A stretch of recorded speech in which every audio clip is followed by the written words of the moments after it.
So in today's video, we're going to talk about drills and feels that you can use to really improve your impact and follow through. In fact, one of our members recently had commented that this specific drill that Steve gave him was an absolute game changer for him. And we're going to show you what that is now. Now, oftentimes, Steve and I were talking, you can make drastic improvements with your contact by really focusing on what you're doing through the ball. A lot of us get caught in the weeds of getting to the ball. But getting the details right through it, you can reverse engineer a lot of really good things. No doubt. So as this member said, and I had seen Steve give this lesson, as a lot of us have the same sort of issues, right? A couple of times, and every time I'd see the player's progression as they were practicing with it, inevitably the swing pattern looked much better. The handle location and impact, the crispness of the solidness of contact, and a lot of other benefits with club face control, you know, et cetera. How the hips work, you know, all of how it. the body, there's a lot of things. So the follow through cleans up a lot. And I've never seen someone do this after you showed them to do it and not have a pretty drastic you know, improvement in the look of their next video when they send it in. So if you could kind of talk us through, Steve, how this drill works, the details that are involved, all that stuff. So we call this like the hands to the wall drill. And just talking about the follow through part of it, just talking about the wrist right now. So if there's like a wall back here behind you, and I'll hop back there shortly. If you just make a swing and you do your follow through, so we always want to have the hands hit the wall before the club does. And what happens is the forearm would be ahead of the shaft. Yeah, so we face the camera, right? When you swing through the ball and your hands hit the wall right here, you have the forearm's ahead of the shaft. Now this picture right here, again, just take it down the impact, face the, that works too. So do it one more time. So you have the forearm ahead of the shaft. Now if you take it down the impact, we can see how the forearm is still ahead of the shaft and how the impact's good. So if you can get your hands to the wall before the club head and have your follow through right, that's gonna make your impact be better. That was the first part of the practice that we were practicing with this golfer. So it, like, compared to if I was like here. Yeah, if the club hits the wall before the hands do, the forearm now is behind the shaft, and take that down the impact. You see how your hands are back and the left forearm's behind the shaft, right? I know it looks funny, but we've seen it. No, of course. So if this sort of look at my follow through is this way, then your impact's typically going to be poor. Yeah, exactly. So, okay, so I'm feeling like if this wall is like a little bit behind my left foot or so. Yep, behind your heel line. Behind my heel line. My hand is gonna hit the wall. Before the club does. Before the club does. And so the club head for me then feels like it's more to the right. Yes, it's outside your hands. Okay. And then as I'm doing this and rehearsing this, just minor detail stuff with this too, as he was working through this and some of the drills here, hands are to the wall, club head's to the right. So as I'm feeling, Steve, is like my trail wrist, my right wrist is still bent back. The left is a little bit flat, and that's keeping the face, we'll say, like perpendicular to the ground, which helps keep it close to the shaft for a draw alignment. Yeah. So for this golfer, we're really just working on more of the hands to the wall to get the contact good. Why don't let me hit with just that, Steve, just to start with. And so from this down the line camera, the typical look would be more kind of this way. Yeah, you can see too how the hands are outside the club. Yeah. Okay. So I'm really feeling like I'm getting this hands to this wall. Okay. So I'm going to punch one out. And I've got a 7-iron here, Steve. It's kind of like a hip high, half swing. Yep. You're just working on that follow through to get the impact better. Hands to the wall. Right. And that's right there. You can see it. That's about as good as I can hit. Yeah, so if I just transport this over this way. And there's, and put the club down right on the ground. Yeah. You can see how your left arm's ahead of the shaft and your hands are ahead of the club head. And so as you're practicing, as he was practicing, if someone is going to work on this, Yeah. they'd be holding their finish. Yep. So I'll stand behind you on this one. They'd be holding the finish position and just checking to see that they got that correct. Correct. Yeah, okay. So I'll be the wall here. Okay. Brave man you are, Steve. Yep. So you're acting as the wall. So do your rehearsal, right? So you'd come through, your hands would hit my chest before the club ever would. Yeah, let's do that from this angle so I can see if you can see from here. So as I'm working through here like this, there it is. My hands would hit you before the club would hit you. And if I bring that back down, there's my... That's the proper impact. So we'll do one right here and just punch it out there. All right, fingers crossed, heartbeat's going a little bit.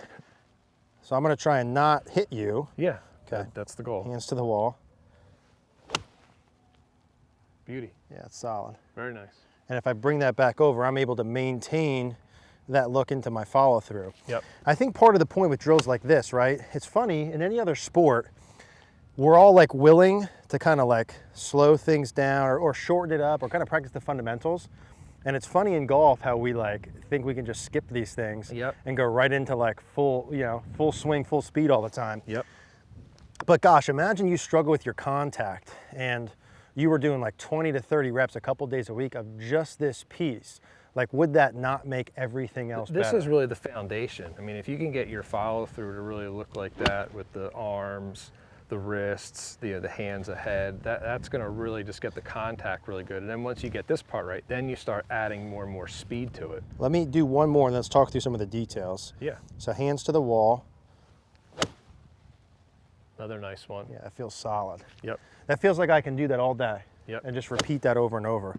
So with this player in particular who we're talking about and some of the players that we have been working with, what else, Steve, is involved with, you know, me getting there? Yeah, so the hip motion, for one, for this golfer, is if I'll come back behind you again, Yep.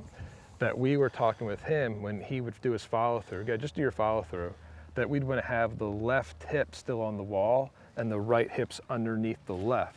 So as he's coming through the ball, his hips are sliding, extending and turning, sliding, extending and turning. So his left hip stays on the wall. That helps keep the golfer in their side tilt through the ball, which helps make it easier for them to get this follow through right with their hands and their arms. So the bad version would be like hips level. Yeah, they pop off the wall. That'd make them stand up a little bit, also make them throw the club out and cast it a little bit. So from like, in this case.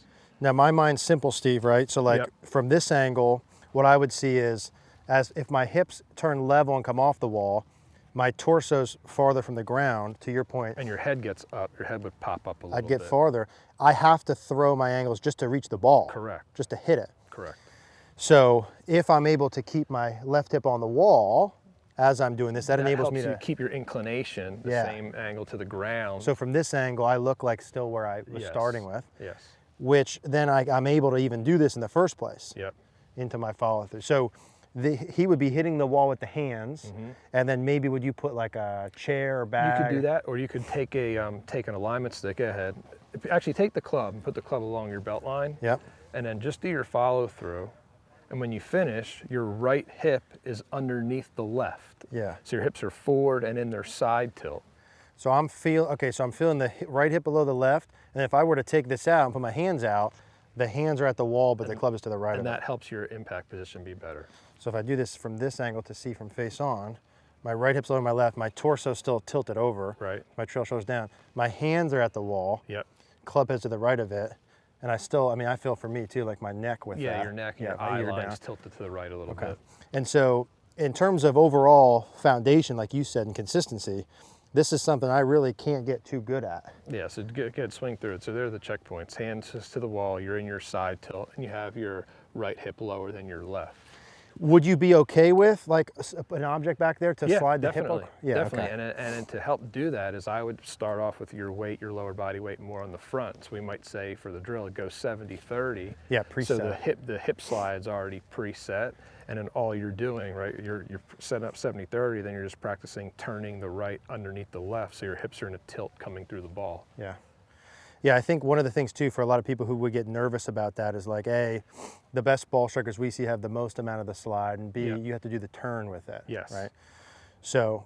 Well, that's why you're setting up for the drill. So you're setting up 70-30, lower body weight 70-30. Then from there, just turning the right under the left. Yeah. And the hands are on the wall. All right, I'm going to do one more. Because you eliminate the slide already because you're already presetting it in there. And as I'm getting better with this, right? Would I be... You hear that sound? Yeah, that's solid. That's pretty good. I would be like, we're just ramping the speed up. Yes. Yeah. So in one of our previous videos, Mary, I don't know if you remember, I was talking about hitting the ball solid. I'm like, man, I wish there was a measurement for how to do it. And everyone was like, oh, smash factor. And I was like, yeah, you know what? There is a measurement for how solid you hit that. And so that would be good. Ultimately, what I'm looking for on this drill, outside of making the video look good, is my solidness of contact. Yes. Right, which is what we started with the video before of like when I go play and you go play. If nothing else, I want to hit the ball more consistently solid. Right. So I think that's pretty good. Is that pretty good with everything? Yeah. The hands to the wall, the hip tilt, how you would practice that. I always like for someone to do like 1 or 2 rehearsals, hit a ball, 1 or 2 rehearsals, hit a ball. Especially when you're practicing new form, new motor skill. Yeah. And then using the video feedback to correlate your level of exaggeration, you can set up an object back here for you to keep that lead hip on as you're feeling the tilt. That rarely gets talked about. Really important piece about the tilt. Yeah, that doesn't get discussed all that much. Hands to the wall. So that's the drill. If you guys have any questions, as always, leave a comment down below. Check out cogornogolf.com. You maybe are the next comment that we post up that this game changer drill really helped you out as well. Thanks, Steve. You got it. Thanks. All right, thanks for watching the video. If you watched all the way till the end here, I'm gonna play a little video with this hanger training aid. If you guys haven't seen the hanger training aid, and the reason why we put in so many videos is because it works so good.